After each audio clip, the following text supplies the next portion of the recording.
Hmm.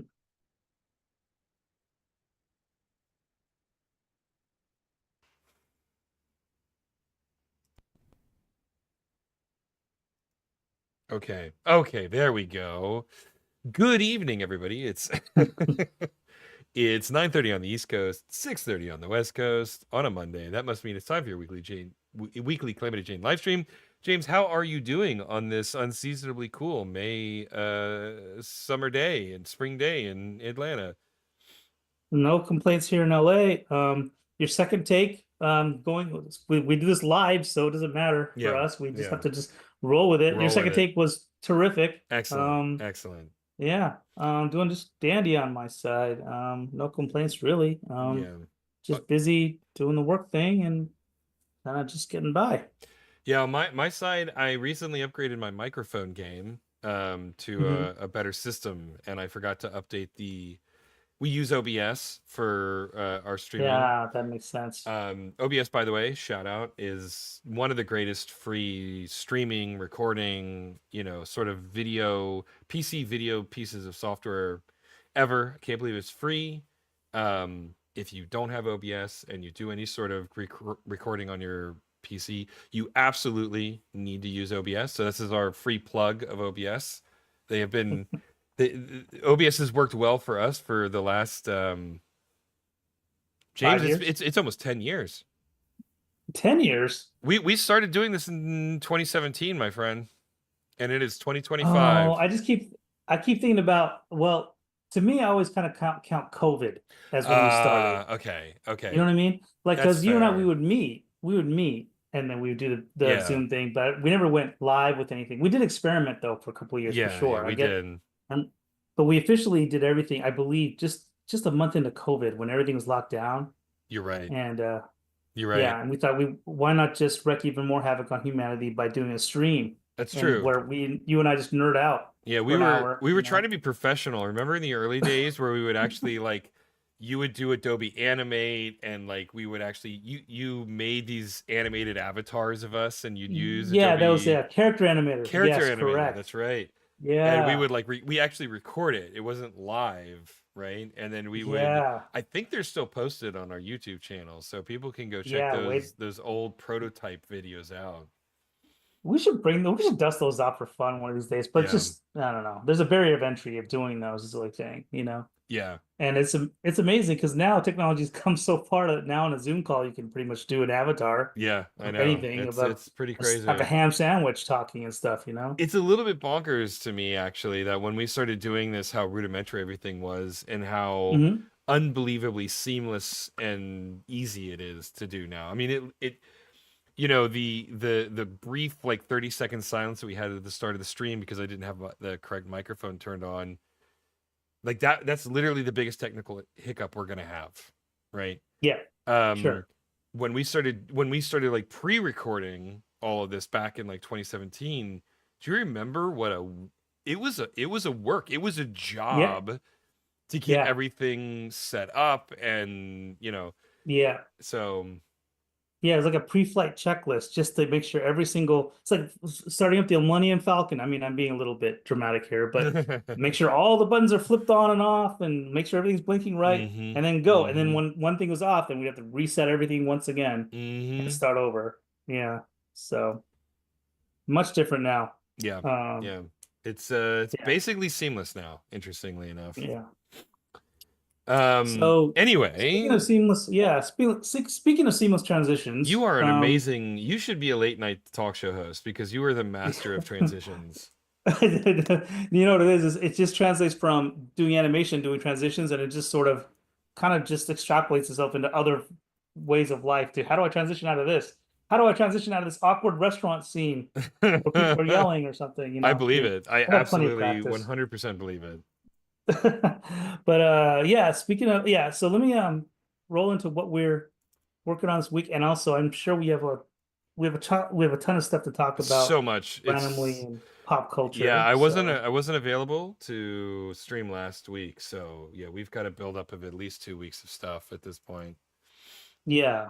Um, but while Eric talks about stuff, Eric and I talk about stuff on the flip side of the anime at the same time.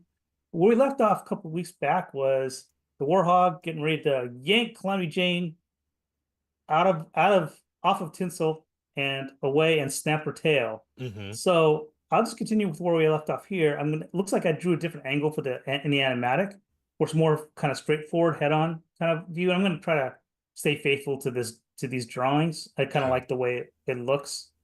And yeah, and I'll kind of work my way through this, see if I can get at least the Calamity getting thrown into the air. So this chunk right here is what my goal to do tonight as we talk about drum roll movie stuff and everything Ooh, else. yeah. Yeah. There's a lot going So on.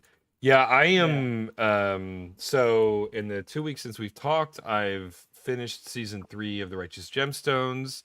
The Hmm. first episode of season 4 was arguably one of the greatest hours of television I've ever seen. Which is it was shocking to me how amazing that show was. Oh wait. Um, Time out. Which episode is this for? Which season? season 4, episode 1 with Bradley Cooper. Oh man. So haven't we have? So I'm caught up until season 4, so I didn't even know Oh, about okay. this. So Okay. that's cool. No, no worries at all. That's fine. But Bradley Cooper's in it. That's really funny. Yes, and it is one of the best hours of television that's ever been made, in my opinion. Wow. It is. Okay. I couldn't believe it. I was literally when the credits rolled on that episode, I literally shouted at the TV, "What the F?" Like What? it was unbelievable. Danny McBride co-wrote it, directed the episode. That was my next question: is who wrote this I episode that can't you're so impressed Yeah, with? Danny That McBride co-wrote it with 2 other writers, and he directed the episode, and it was shocking. It was I really, I don't want to say anything. I want you to just oh go in and watch man. it. Um, Okay. and then beyond Righteous Gemstones, I finished off Avowed. So one of the reasons why we weren't around is I had caught a very stupid disease called croup, which is Hmm. a flu-like virus that usually only affects children. So it Um, made sense to attack you then. yeah, exactly. Well, I am. I'm a child at heart, James. I'm a child at heart. I just Uh, wanted to get that in there. yeah. It was too tempting. Sorry, Eric. I No, apologize. no, you're good. My surrogate nephew caught it, and Mm, there's the we can actually kind of trace it back to patient zero. It's kind of weird. It's one of those situations where everybody knows exactly who they got it from. okay. Um, but I guess it's usually a childhood disease. Like it's a thing that usually only Mm, kids get. But I guess yeah. I never got it as a child, and so it absolutely wrecked me. I haven't been that sick since I caught COVID the first time. Like no joke, Okay. it was that bad. Um, but the one silver lining in that whole experience is I got to just dive into Avowed, Hmm. which is the newest game that Oblivion has done. Um, and Oblivion is owned by Bethesda, and Bethesda is owned by Microsoft. So it's a whole thing. So time out. So help me catch up Yeah, here yeah. because Oblivion is also a game that Bethesda owns, right? So So okay, so Oblivion is a game, and they just yeah. released the remake of it, which is by all Yes. accounts amazing. And Hmm. I'm gonna go to Ireland in October, so I'm saving the Oblivion remake for that. I'm gonna download it to my Steam Deck, and I'm gonna play that the Then plan on whole. playing. That's my plan. I'm Okay. not touching the Oblivion remake until October. That's my plan. Okay. That's when I'm gonna play All right. Oblivion, the remake. Sounds like Um, a good plan. Also, it's not Oblivion, it's Obsidian. Oh, so did I hear it wrong? Maybe I heard No, no, wrong. no, no, Okay. no. I fucked up. I know I said Oblivion, Oh, not Obsidian. okay. Hey, you know what though? You just take a couple of consonants out of there. It's That's really, I yeah. totally get it. Yeah. Okay. Obsidian is probably the most famous for Fallout New Vegas, as well Okay. as the Pillars of Eternity franchise. Okay. So Avowed is a very different game than Pillars of Eternity, but it's set in the same universe. It's like imagine Fallout New Vegas, but in high fantasy graphics. Well, I could just Okay. say Skyrim or Oblivion, but it's not as RPG-ish. It's a lot more actiony. It's a much more of a Hmm. throwback to sort of the days of Super Nintendo RPGs where if you saw a treasure Hmm. chest, you could open it without any sort of consequences. You could steal everything from everybody and no one got upset, right? Yeah. I loved it. It was in my opinion it was more of an action game than an RPG. It had RPG Hmm. elements, but it was much more of an Hmm. exploration action game. But and then there's I watched Thunderbolts yesterday, which was Hmm. an odd movie, a very confusing movie. And so that's kind of where I'm at. I don't know if Okay. you have something. So for me, I mean, I mainly just have questions left and right, and then Fair, mainly, fair. and this is, and it's funny because we live kind of in the stream too sometimes. So sometimes we want to kind of double check some things here and there. But for sure, in our streams, Eric is very well known for being anti-corporate Mm-hmm. media comic book movies at this point. Mm-hmm. But you do follow your rule, which is if you get invited to a comic book movie, you'll go see it. And therefore, this is why we have an explanation as to Yeah, why you went and saw Thunderbolts. that's Because the only normally, reason. yeah, Yeah, I would not have um, gone to see it. A friend invited me, and my mhm, a hard and fast rule that I will never break. If you invite me to go see a movie, I will go see the movie with you. No questions yeah, asked. It's that simple, yeah, right? Yeah. yeah. So here we are with Thunderbolts. So you didn't even bother seeing Captain America, Brave New World, No. etc. Because yeah, why? Why? There's no point. Right. Yeah. So the only pull for me to even watch Thunderbolts would be David Harbour because I enjoy him as an actor in Stranger Things and other random stuff that he does. I do like him, but it's not enough for me to go see it. I'm kind of I didn't see Captain America: Brave New World. I think I'm pretty far behind. I think the last Marvel movie I went and saw, I guess, is Deadpool Wolverine. That was fun. And before that, it was Guardians of the Galaxy Volume 3. So Oh, I haven't it's even kind seen of a that. big, So you're more current than I am. Or yeah. not, maybe Oh, but not you saw current, Deadpool. but yeah, I did see Yeah, Deadpool, yeah. yeah. And that was fun. Anyways, Again, and so we've talked about this on the show. mhm, Deadpool and Wolverine was less of a movie and more of like a really sweet candy treat that you enjoy as you're consuming it, and then afterwards you're like, "Oh, that yeah, was so sweet. My tummy hurts really bad," you know. yeah. Um, So here you are, you see Thunderbolt. So that's one thing. That's not really a question. I know the reasoning why you went to see this yeah. movie. But with all that said, you know, I can't tell if it's just marketing and how they're trying to generate buzz for this movie, saying it's the greatest thing since Guardians of the Galaxy Volume 3. And in my head, I'm thinking, well, okay, that's still right. It's not the To me, out of the Guardians movies, Volume 1 is probably the best one. Volume 2 is fine. It just has diminishing returns Mm-hmm. by the time it gets to 3. And Mm-hmm. they're all good. They're all fine. So saying that it is as good as Volume 3 is to me to say, okay, man, that definitely don't need to go see it in the theater then. I don't think it's that good. Um, So is the buzz warranted? Or like you went with a group of friends too, right? yeah, I So went with a few friends. And they seemed to like it okay. I don't think any of us were mhm, particularly overwhelmed by it, personally. I mean, I okay. haven't like done a deep dive, sort of post mortem with them, but I think all of our opinions was largely the same, which was this was a very confusing movie in my. Huh. The first half of the movie is sort of in the vein of what you would imagine a Avengers slash Captain America movie would be, in that it's a bunch of superheroes fighting a force against them, right? Okay.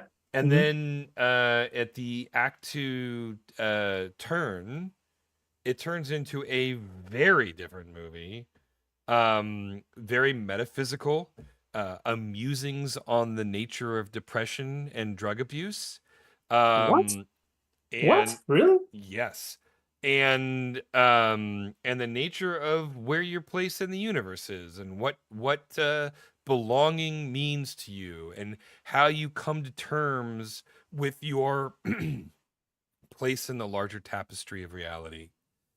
And the second half of the movie was terrible, in my opinion. What Yeah, the yeah. heck? Um, Wow. Okay. the first half of the movie, I was super into it. There was a bunch of action sequences, a bunch of characters we've seen in different movies coming together and fighting each other. These are all misfit characters, so they can Hmm. they can wax silly and flippant, and it all Hmm. makes sense. And Yeah. Florence Pugh is a pretty decent actor. She's not my favorite, but whatever. She's good as Yelena Romanov, and Wyatt Russell, again, not as talented an actor as his father is, but Hmm. perfectly competent in his role. Hmm. Yeah. So I was vibing with it. There was a couple of good action sequences. Sebastian Stan as Bucky is phenomenal. Hmm. Um, Julie Louise-Dreyfus plays Elaine in basically everything she does, and she basically plays Uh-huh. Elaine in this movie too, which is fine. Elaine is a good character. Did Um, you ever see just to break for a second, did you ever see Veep? Amazing. Veep is one of my favorite TV shows of all time. So does she, I mean, I could not get into Veep. She basically plays her character from Veep. Yeah. Okay, all right. Um, That was just a little side, an aside, just to yeah, ask, yeah, you yeah. know. She Yeah. basically plays that character. I mean, it's Okay. anyway, it's not, the first half of the movie is exactly what you expect, but entertaining. You don't have to be, you don't have to be reinventing the wheel. You don't have to be making the greatest movie of all time. You just have to entertain me. Mm, And the first half of the movie was very entertaining. okay. And then the second half of the movie got very weird, and I did not understand why they did what they did. And it was, in my opinion, terrible. So half of the movie is really fun, and half of Hmm. the movie is like, why did you make this? This doesn't make any sense whatsoever. Huh. Yeah. Um, If you know my whole thing anything about about this, if you know anything about the character of the Sentry, yeah. you'll kind of understand what I'm talking about. Hmm. And it felt really weird to me that they used the Sentry as the main villain for Thunderbolts. Okay. Um, because it was there was an existentialness to it. There was a grandiosity to it that didn't make sense for what the Thunderbolts are ultimately, which is a bunch of misfits who have to come Yeah. together to be heroes against their best interest, right? Hmm. Hmm. And I think the movie would have been much better served if it was far more grounded than the second half of the movie was. Yeah. I just, for me, and this is me as a consumer, I don't understand the draw of seeing bench players highlighting a movie. I don't Mm-hmm. really care. It's kind of a similar thing, I guess, with Suicide Squad in a way, but these Mm-hmm. guys are a little bit Mm-hmm. more pushed over to good alignment, I guess. Mm-hmm. But I don't care about the bench player that of U.S. Agent instead of Captain America, the grayer, darker version of Captain America. I don't care about B movie Black Widow. I want to see Black Widow. Mm-hmm. You know, Mm-hmm. and then David Harbour as, I don't know, Captain Russia. I don't know who he was. I can't remember Yeah, what the his Red Guardian. the Red Guardian. I don't none of these characters. And then don't get me started on Bucky. I mean, he's a great actor, I'm sure. But I can't get past Bucky because of the sidekick aspect of Captain America. I'm not gonna go down this whole thing again. There's We don't plenty need of streams where I just go back and watch an rip on earlier one, Captain everybody. America. Yeah, we've Yeah. this is familiar territory for us. Yes, yeah. Captain America is just the franchise Captain America is flawed. Even with Sam Mackie playing him, there's plenty of flaws with him too. Like all of the versions of Captain America, including U.S. Agent, all the way down the line. Flawed ancestry of just We mediocrity won't all the way litigate how down. wrong you are. So so here we are. So in this movie, we have two bench player Captain Americas. Are you kidding Uh-huh. me? There's no Uh-huh. way in hell I'm going to go see this movie now. So I am not the audience for this one. Yeah. But it's crazy to me because again, as a consumer, I'm just watching to see how they're trying to entice me to go see it. This is the next Avengers. They're building the next Avengers? Mm-hmm. Really? Like I Mm-hmm. don't understand. I don't know if you saw those ads or I not, but I've did, and seen. it's all a joke, right? Okay, all right. So Any that's sort square one. of I want to know the confirmation. Like, yeah, what no, no, is no. going Any sort of idea that they're actually the new Avengers is bullshit. Okay. The closing credits pretty much puts that to rest. Okay. Because they always have like the mid credit sequence and the post credit sequence now. Hmm. The Hmm. post Yeah. credit sequence is mostly a teaser for the Fantastic Four movie. But Okay. it also like highlights that no one actually considers them the new Avengers. Um, Okay. Well, Anyway, so they do a do they do a tongue in cheek it's kind of all thing to it to kind of make the fun of whole it? movie is actually really tongue in cheek, right? Okay. And All in right. the first half of it, it feels, I don't know, I'm of two minds of it. The jokes feel really transparent and almost to the point of fourth wall breaking. Uh-huh. Um, but I kind of forgave it because these are the misfit characters, you know? Mm-hmm. Mm-hmm. Um, and so it's like I was willing to kind of go along with it. It wasn't Mm-hmm. really until the movie got weirdly metaphysical that I completely lost the thread on what they were trying to accomplish. Huh. Um, there was and you can say this about a lot of, if not all, of the most recent Marvel products, TV or movies. You can look at it and go, man, there was something really entertaining in there. I Uh-huh. think there was something really good in there. But Mm-hmm. whether it was the quality of the talent that they had writing and directing it, or if it was executives undermining a creative vision, or I don't know, whatever. Um, it just misses the mark, right? Okay. There was an action sequence about halfway through the movie where I leaned over to my friend and was like, "That was really cool," right? Okay. And of course, Mm-hmm. it features Bucky, and frankly, it's mostly just a throwback to Winter Soldier, right? It So it is gives a chance to go, hey, by the way, this is what he can do, etc., exactly, yeah, etc. exactly, Yeah. All right. exactly. Um, but the ultimately the movie just wasn't that good. It just wasn't that good. Okay. It wasn't bad. It wasn't the worst thing that they've done recently. Um, Okay. but in terms of, I mean, famously, we again, we're not going to relitigate this. Let's just accept this as fact for the time being and move on. Oh boy, The here we Winter go. Soldier is my favorite Marvel movie of all time. Okay. Fair. You have your right to what you like. Yeah, If exactly. you like broccoli and Brussels sprouts every day, great. That's more power to you. um, so if that is the pinnacle of what Marvel movies are capable of being, if that's the Hmm. equivalent of a 10, I would say Thunderbolts is a 5. Oh, so it's right down the middle for you. Right down the middle. And again, Man. it is Okay. almost 100%. I was really into the first half of the movie, and the second half of the movie I thought was like, I don't, what are you doing? What is the point of this? And it was all revolving around Sentry. I Mm-hmm. am so, Mm-hmm. as much as Mm-hmm. I'm a Marvel nerd about a lot of these characters, I don't know anything about Sentry. I can't it doesn't jog my memory at all. I don't know where this character came from. Is he more of a modern So character? At all my comic collection, I don't remember seeing so Sentry. Sentry is almost a weird satire. He's a satire character because Marvel famously doesn't really have in the true sense a Superman, right? Yeah. Mm-hmm. And so Mm-hmm. Sentry was almost a satire of the concept of Superman. But and in fact when they launched the character, they did it a really funny way. They sort of presented it as a lost superhero that Stan Lee and Jack Kirby had done, and the comic books had just forgotten about him, right? And Okay. so this was Uh-huh. like, we've discovered this old archive Okay. of, yeah.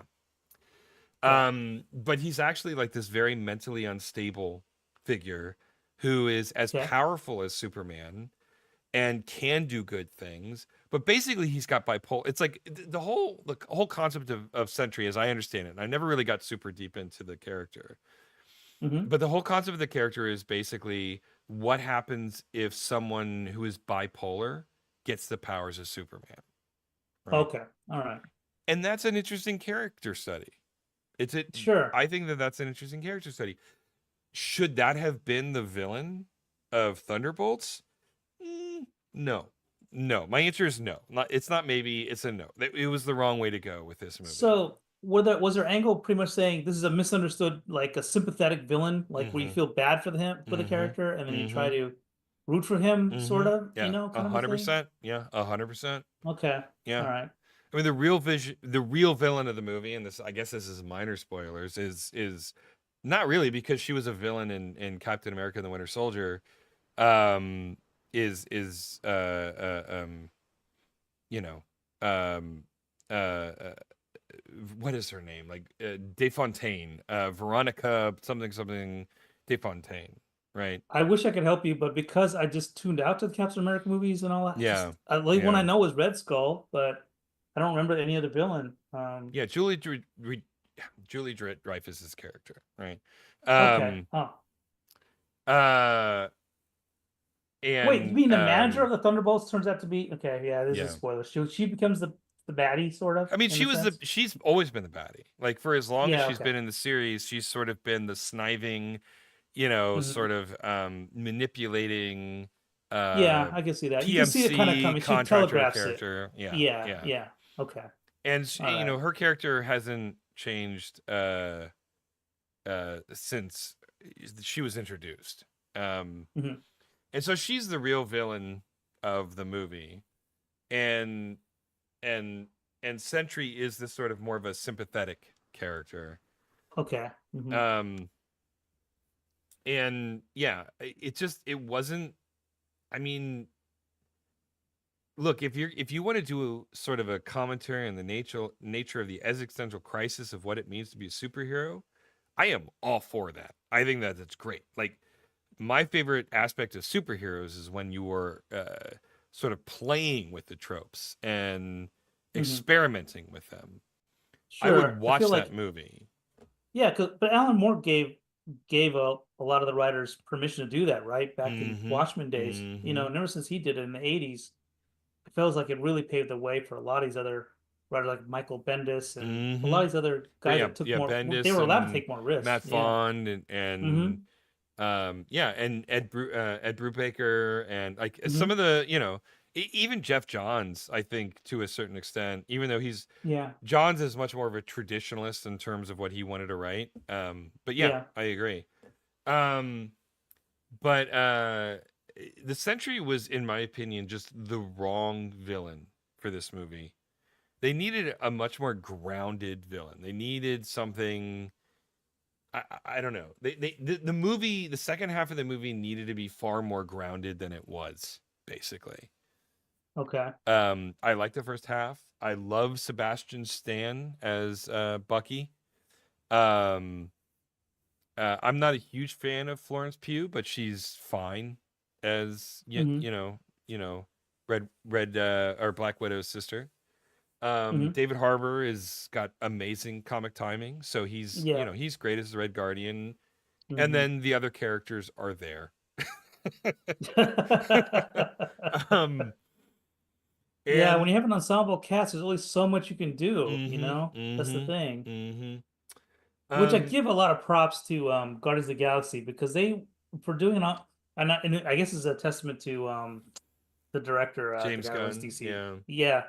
He's really good. I mean, he's good with that type of stuff, like it feels like. For the most part, a little Suicide Squad kind of fell a little bit, but yeah, I thought that for the was Guardians of the Galaxy terrible. movies, he did it. I thought he did a fine job Well, on I those. mean, for me, the master of ensemble writing is still Joss Whedon, and it's a Yeah, I agree. shame that his awfulness has kind of come to Yeah, the no. surface. Yeah. Um, but He was great too. Yeah, totally yeah, agree with you there. the best of the ensemble movies is still the first Avengers movie. Hmm. It's still great. Hmm. I mean, the first Avengers movie is still one of the greatest popcorn flicks ever made, in my opinion. I I mean, need to go back and it's rewatch it up there. again. It's up there with Jurassic Park, in my opinion. And I know that Hmm. that's a heavy thing to say, but like it is almost as good as Jurassic Park, in my opinion. Hmm. Um, Hmm. Joss Whedon, I mean, famously Buffy the Vampire Slayer and Angel And and didn't he direct? Firefly. Yeah, he directed Serenity, the movie version, the Mm-hmm. movie, right? Mm-hmm. So that was good too. But Firefly was fine. Yeah, Yeah, it was I good. mean, he understands how to write ensembles. Uh, Hmm. and whoever wrote Thunderbolts was trying to emulate Joss Whedon for half the movie, Uh-huh. and then turned it into a philosophical, existential musing on the nature of depression for the second half of the Yeah. movie. Hmm. And it was just, Hmm. it was a weird way to go. It was just a strange Hmm. way to go, in my opinion. Hmm. Yeah. Hmm. Yeah, I mean that's yeah, that's pretty heavy to I mean, do they actually address it as bipolar in the movie or no? Do they actually No, use a diagnosis and say that? But that's pretty much what they that's what you can allude it to, is yeah, what they're you saying. can. And then there's this weirdly like unintentionally insensitive moment. This is spoilers, but that's fine. They're trapped in the Sentry's memories at one point, and there's like Okay. a chicken doing one of those sign twirlings, and the chicken is very aggressive, and the Sentry goes, like everybody's like, "What is going on? Why are you doing this?" Like they're all shocked that he's doing this behavior, Hmm. and he goes, "I was really on meth at the time," and I'm like, "Whoa, okay." So they use addiction to crystal meth, methamphetamines as the premise Wow. for a one-liner joke. And Okay. it was weird. It was Yeah. weird that they did that. Yeah. So yeah, it's a weird movie. Uh That sounds like an extremely weird left turn, yeah, especially if you don't have any foreshadowing yeah. to kind of imply the movie's all about dark humor at all. But that's a pretty dark humor joke to have Yeah. I in the middle of yeah, I mean, yeah, so I don't know what to say. I don't recommend it. Mhm. Um I recommend the first half of the movie, but since Yeah. presumably if you're gonna go watch a movie, you're gonna watch the whole movie. You're gonna pretty much, yeah. I don't recommend it. I recommend the first half of the movie. I don't recommend the second half of the movie, basically. So yeah. So here's it's not really this is gonna be it's still it's a transition of sorts, but we're still gonna stay on this topic a little Okay. bit. All right. But I gotta tell you this, I know you already have issues with comic book movies in general, but I think the state of what I don't know what DC's doing, but with Marvel, it's getting to a point now, they've relied so much on this multiverse crap Mm-hmm. that nothing means anything Mm-hmm. anymore. I feel like this new Fantastic Four's coming out, right? Yeah.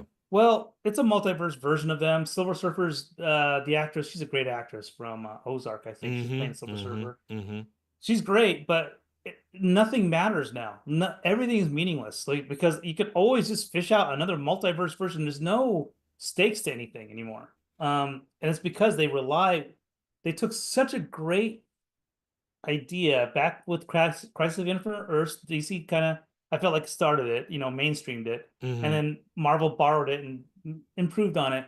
But they always go back to it, and they keep going to this well. And now it's getting to a point where they Xerox this idea so much that it does no stakes. I don't care that Pedro Pascal is Reed Richards in this one versus the off. What's the actor's name? The Office guy. He was Reed Richards as well in some other version. You Mm. probably didn't see this probably, but he played Reed Richards as well Hmm. in one of the movies, Marvel movies, in I an mean, alternate timeline version. It's Miles like Teller was Mr. Fantastic in one of yes, them, he's another and one. Yeah, so they have so many of them, and they all matter. So what does it matter? It just doesn't, Michael Chiklis is a thing yeah, versus the other actor who's great in The Bear. I can't, yeah, again, I'm not yeah. great with these names, but he's terrific in The Bear. I'm sure he'll do fine with the thing, but it's at a point now where it doesn't, it's becoming meaningless what happens to a character, what happens to Spider-Man. And again, as much as I love the Spider-Verse movies, they're becoming meaningless. Miles, if he dies, they can just find another one, find another Miles Mm-hmm. someplace. Mm-hmm. It's all good. He found his doppelganger, but it doesn't matter. There's gonna be another thousand of them someplace else. Like it's getting to a point where it's cheapening the storytelling. Like I almost kind of wish we go back to a prime timeline and we get myopic with our own timeline and where things matter, you know. Um, I agree. and it's not just Marvel that's doing this. Star Trek did this too with J.J. Abrams doing the Kelvin timeline, And back then there was like kind of cracks here and there. Like okay, but it's not that bad. But it's getting. I think it's just now it's gone past it. Now it doesn't. Everything's meaningless now. I feel like maybe I'm being dystopian about comic book movies because I want to be more optimistic about them. But that's how, again, as a consumer, that's how I'm kind of seeing this weird observation with them, and I don't know. I'm kind of neutral. No, I agree. The thing that I kept coming back to watching Thunderbolts, it was how low the stakes were. Really? Yeah, because you know that the Thunderbolts are going to win. Um you know that all of the people that the Sentry kills Mm. will come Hmm. back to life at this point. Oh man. So there was literally no stakes. So there's no tension, there was no concern or fear that they wouldn't succeed. Hmm. Because, and it was almost because the spectacle was too grand, right? I saw an interesting review of Thunderbolts where it was talking about, like, in the Marvel universe, why would you live in New York? Who in their right mind would live in New York City, Oh, the right? insurance rates would Just kill you. forget about it. Like, it's ridiculous. And so Yeah. when inevitably people start dying left and right in New York City for the, I don't even know how many, 100,000th Yeah. time, I'm sitting there Yeah. going, okay, there's no stakes here. I'm not worried about any of these people. They're all going to be alive at the end of the movie. And in fact, they were, right? And yes, technically that's a spoiler, but if you Hmm. go and watch the movie, you will feel the exact same way. There were no Hmm. stakes in the movie. I felt no threat. I felt no tension. I wasn't worried about anything. And we've talked about this, and it's one of the reasons why you don't like Andor that much, is because, like, what happens to Cassian, right? Yeah. So there's no Yeah. stakes in watching Andor because he's going to survive it. And Hmm. that's a whole other conversation. We can argue about that Yeah. as much as you want. But Yeah. um but the this times 1,000%. And Andor's a prequel, for God's sake. Right? Hmm. Right? This is Hmm. not a prequel. It's like, Yeah. I don't know what's Yeah. going to happen to these characters, but when you get to the second half of the movie, the whole thing becomes so obvious and so predictable that any sense of urgency, any sense of threat, any sense of danger goes completely out of the window, because the stakes become so absurdly high that they come back around and become completely unrealistic. So, not surprisingly, the big bad kills basically everybody in New York. And Hmm. obviously, we're not going to kill everybody in New York for the 1,000th time. So Hmm. everybody's going to live. You're not worried about this at all. And you're basically just waiting for the ending of the movie, right? I mean, Oh that's man. literally the way I felt. Okay.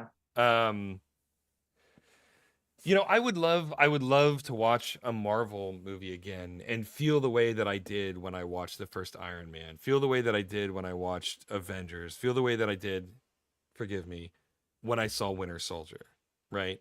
Um, Yeah. but That was at the height of your fandom, that right? was at You the height. were Winter like, Soldier oh was man. the absolute pinnacle Yeah. of my Marvel Sure. fandom. Yeah. Sure. I can see that. And it Yeah. plateaued a little bit. Hmm. Civil War was good. It wasn't as good as Winter Soldier, but it was still good, right? Uh-huh.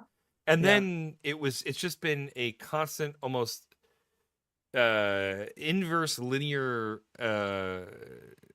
like descent into disinterest from me for me. Hmm. And Thunderbolts is basically, I mean, like, it's basically just absolute zero. Like, there's no way you can go any lower. Hmm. Is Thunderbolts better than the Marvels? Yeah, it's better than the Marvels. Is Thunderbolts better than the Secret Invasion TV show? Yeah, it's definitely better than the Secret Invasion TV show. Is So when it? you're saying the Marvels, do you mean the Eternals, or was there a movie? There's No, the no, no. The Eternals one movie. with Captain Marvel and Oh, Ms. that's right. Yeah, Marvel and I almost forgot about that one. yeah, yeah, Jeez, you're right. exactly. Yeah. Um, Yeah. yeah. Is it better than the Eternals? Oh my God. Yeah, it's better than the Eternals. But the problem Hmm. is, when you're at absolute zero, when you're at the singularity, the black hole, it's really hard to get above it, right? Yeah. So is it Yeah. better than most of the things that Marvel has done in the last, I don't know how many years since Endgame has come out? Yeah, Hmm. it's better than those. But the stuff that they've been producing since that movie have been so unbelievably bad, the Yeah. bar So is the bar is lower. incredibly low. Yeah. Yeah. I don't like the movie. I wouldn't recommend going to see it. Is it Hmm. better than anything that they've done since Endgame? Yeah, it might be the best thing they've done since Endgame. So if you want to see a comic book movie and it's the only thing in the theater right now, which it is, I think, Hmm. you'll find seeing it. Sounds like. I mean, if you were desperate for comic book movies Hmm. and you really just need that fix, yeah, sure, I guess so. Um, Okay. but it's not a good movie. Um, Hmm. and the fact that I'm just saying it's not a good movie without any additional vitriol is Hmm. kind of a compliment because Yeah. Marvel movies in the last several years have been almost offensively bad. Um, and this Yeah. wasn't offensively bad, it was just regular bad. So, Just standard bad. yeah, it was Okay. just standard bad. Yeah. Hmm. Well, I'm So, hoping this is a. I'm hoping eventually. I know I'm waiting for you to catch up on this one, but I do want to see if you can get a chance time to go see Sinners. I know it's the timing's been off to go my see it. plan is Thursday or Friday. I'm going to go see it this Yeah. week. Next week we Yeah. will talk about Sinners. I'm really excited about seeing it. Man, Um, I hope I didn't overhype it for you. I mean, but the problem is it's been overhyped everywhere. It's a thing, yeah, so it may exactly. not It's live not up. if it doesn't live up to the hype, Yeah, it's so be it. definitely not your fault, right? Yeah, But okay, Ryan good. Coogler is an incredibly competent director, and Michael B. Yeah, Jordan is maybe one of the best actors who's working right now. So I am confident that at the very least it will be an enjoyable movie. If it's not the greatest so movie it's of all time, okay, but yeah, and it won't be. It will never be that. But yeah. as far I think I think we always clamor for it'd be nice to get something original, blah blah blah. That's not derivative, or do something that's. I mean, well, derivative, you have no choice. Yep. That's art always derives. But when you have something that's kind of at least an original take on something, that's what makes it fun. And Oh, always. I Yeah. think they did a great job for Yeah. Sinners, and that's why it's worth seeing it. And then what I've been telling you for the past little while is this: we're seeing big just for that and the Yeah. music. So I know how you are with movies. You like the Mhm. sound, like everything. Well, this Mhm. movie should, in theory, check off a lot of boxes Okay. for you to enjoy a movie Okay. going experience. Well, I'm either gonna It's got a go, yeah, Thursday or Friday. So next mm, Monday, I feel like we already know what the topic of conversation is gonna be. yeah, probably. Yeah. So yeah, so I am just putting a little bookmark in it. Eventually we'll get around to seeing it. I'm assuming we'll probably both agree that we both like it, but I Mm-hmm. don't know. You never know. Sometimes I go left field, you go left field, whatever. Like you go left That's turn, I true. go left That's turn. true. So And we'll sometimes see. sometimes we agree and somehow still disagree, as is Yeah, I the know. case That's with the fun. That's Andor. the yeah, that's the nuances are there's plenty of nuance when it comes to That's actually one of yeah, my favorite things is when we both agree and yet still somehow disagree. And Andor might be the most extreme example of that. yeah, yeah. Although I don't know, like where do we agree on Andor? Because I really am angry at that show, Hmm. but I still watch it. Well, I mean, I don't hate watch it though anymore. yeah. I just watch it, you know. What I mean to say is that like in specifically in the case of Andor, every criticism you've ever leveled against that show, I feel like my response is, yeah, I agree with you. You're right. But you're just so much more But I'm forgiving in this so case for much that one. more forgiving. Yes, I I'm know. so bought in on the whole concept of Andor and everything that is Cassian Andor and Rogue One and all of that stuff that all of the very legitimate, very correct interpretations that you have of the flaws of that show, I am like, yes, you are right, and also I don't care. You don't care. Yeah. And that's the thing. Right. That's the most funniest. That's arguably the most funniest part of this is when I am just completely on 10 radioactive level of hate and anger, Hmm. and you're like, man, that's your side of it. It's like, how do you not see it that way? Kind of a thing. It's like, well, that's how it is. And Yeah. Yeah. again, I mean, and we kind of do, when we started the stream, that's part of the thing we did too, is how it, we would have these nerd conversations with Hmm. animators, and Hmm. you come by and hang out with our animation group, and Hmm. we nerd about stuff where I come on your side and talk to the producers about Hmm. random stuff, and like that's the thing, is that's the closest thing we could do, is still kind of keep that going, because you and I always would have opinions on stuff like this, Hmm. which is Hmm. always I always find it hilarious. So Yeah, Yeah. but Andor, I'm waiting for you to catch up on Andor too. I know you're waiting for it Well, to get wrapped up. I yeah. think it's So, done. well, it is done. Or if it's not done, it'll be done this week. Hmm. I just started season 4 of Righteous Gemstones, and as we Hmm. spoke about at the top of the episode, the first episode featuring Bradley Cooper might be one of the best hours of television of I all can't time. believe I would just that's saying a lot. I'm certain you'll get to it and you'll watch it and you won't feel the same way. I'm certain I'm overhyping it, but I had no Okay. expectation for what this was. I mean, it's Righteous Gemstones. How could that be? I And don't all I the can't I hours of literally television. cannot There's got to be say some reason. a single thing.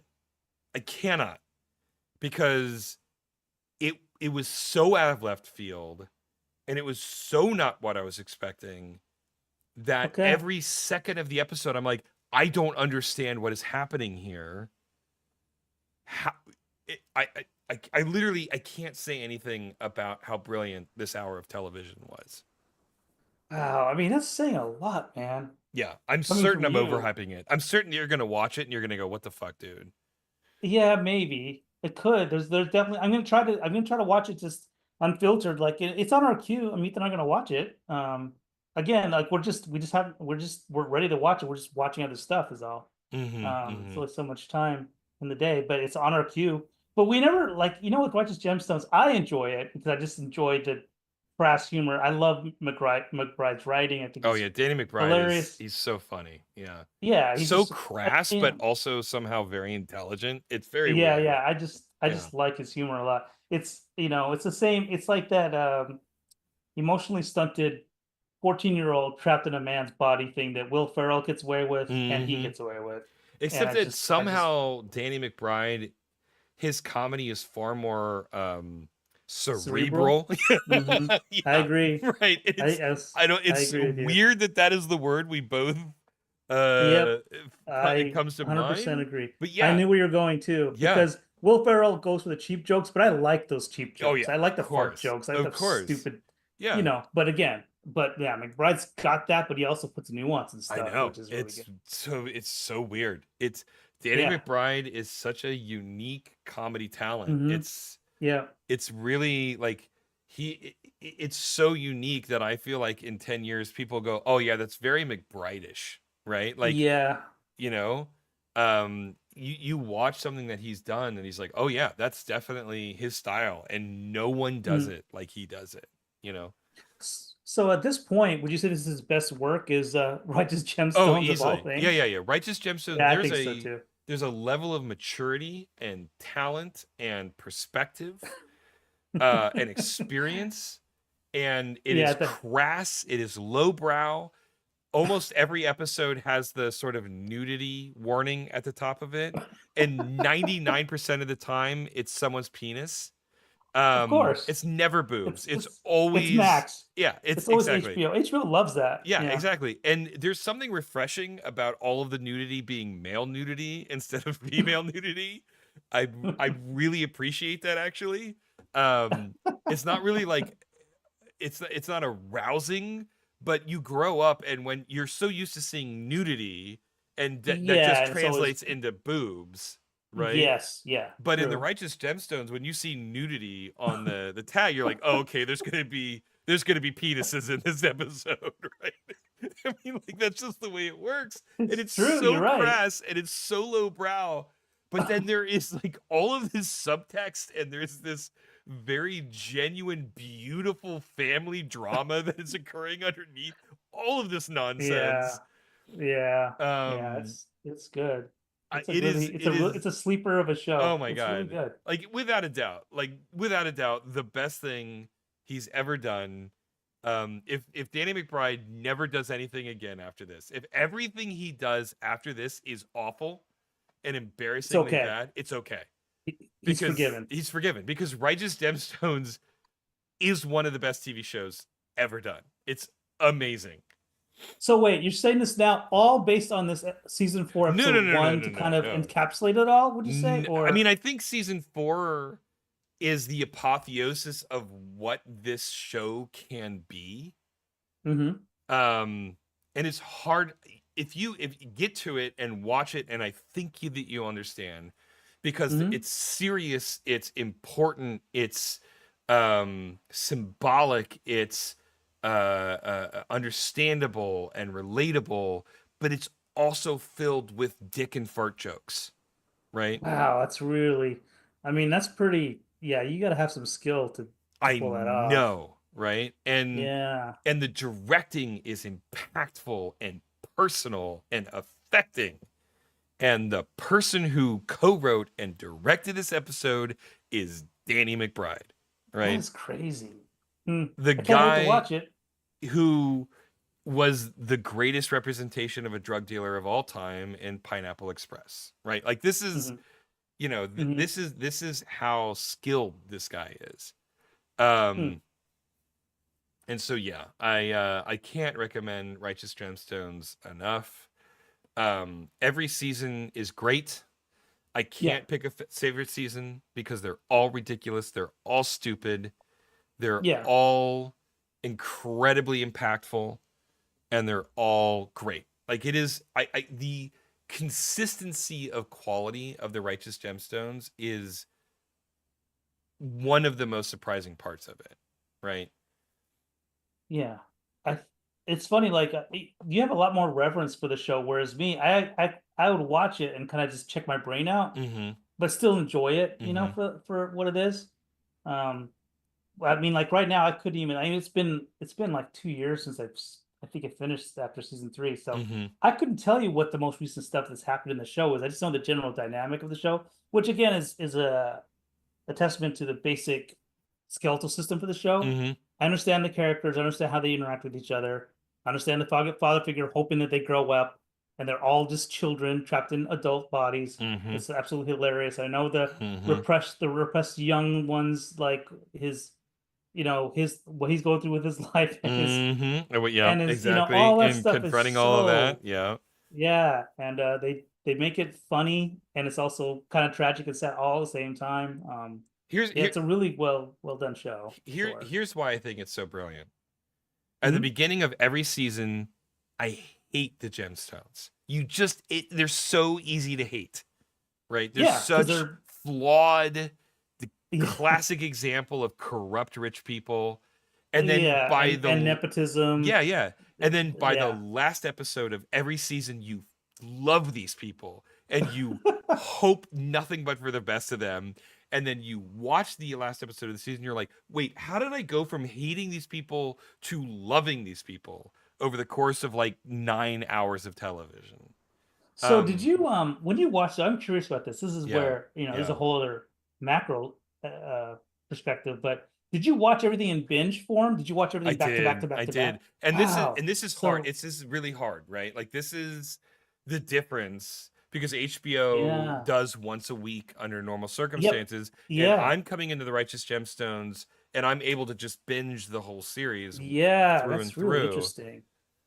And we've Yeah. talked about this before about how that completely changes your interpretation of the show. Yeah, and I think and this is a great example as to why I think I don't have the same, I just don't have the same. I mean, I don't have the same. I mean, we're lack of better word, like you're almost fanboying for the show, whereas Yeah. I like the show, Yeah. but I don't have that same like I didn't have that same like because we would watch it like we were watching it weekly, Mhm. so we were forced to wait a week and then wait for the Mhm. next one, and it Mhm. became more disposable in a sense for us. Like it didn't have the same like oh my God I need to tune in like then sometimes stories would kind of fall away a little bit and Mhm. everything. So Mhm. it's a very different perspective I Well, got yeah, in that and in that it is weird, I think it's a testament how broken human brains are.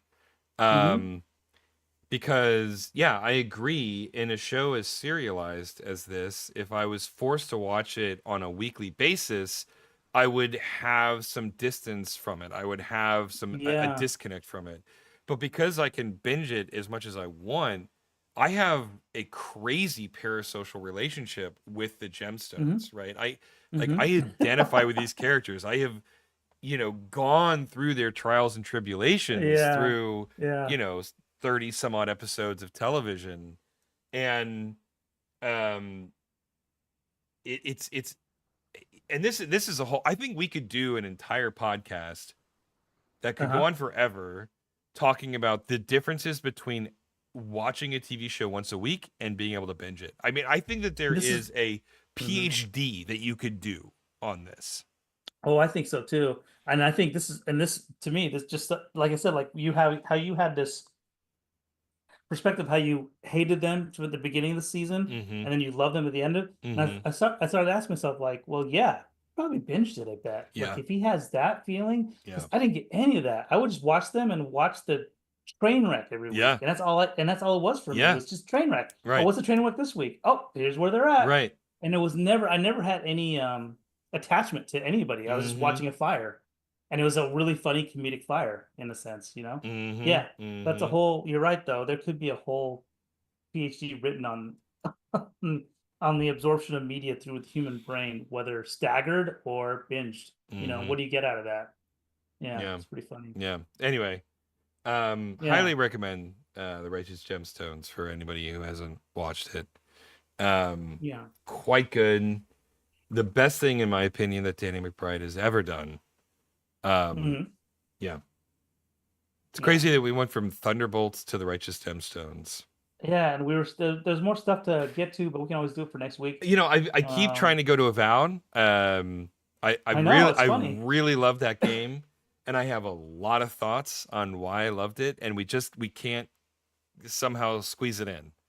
So Yeah, I know it's weird. But let's put a bookmark in it. I'm we'll sure put it'll a pin still in be it. with We'll you. put in a pin in it. Yeah. Yeah, yeah, yeah. Yeah, we'll talk about it maybe next week, depending on if you see Sinners or not. Maybe that might take over, but we'll see. I think Sinners will take over. Hmm. But we'll figure it out. We'll see how it goes. You know, neither one of us plan what we're going to talk about every week. No, and Uh, that's part of the fun. and we've been doing this for The 5 years, and there's not been a single episode where we've sat and going, it shows how chock full of just useless oh, media opinions we're full of. We bottomless never run pit, out of that stuff. bottomless Yeah, pit. Yeah. yeah, it is the abyss. Yeah. But as far as I guess we'll wrap up here. Okay. We're at tonight. But yeah, I got 2 poses in. I mean, I'm still working on a little bit for this, Mm-hmm. but this is gonna go by pretty fast. But then it'll snap, and we'll get to the next couple poses, and we'll do that for next week. All right. Well, thanks for tuning in, everybody. Why don't you head on over to calamityjane.rocks? That'll take you to our Patreon site. Please consider becoming a subscriber and helping us make this cartoon a reality. You can also find us on Facebook and YouTube, which presumably you already have since you're watching the stream. We also post to Instagram. It's just another place to access all the silly things that Calamity Jane does. In the meantime, we'll be back next week. Same Calamity time, same Calamity channel. Until then, good night and stay safe out there, everybody. Good night.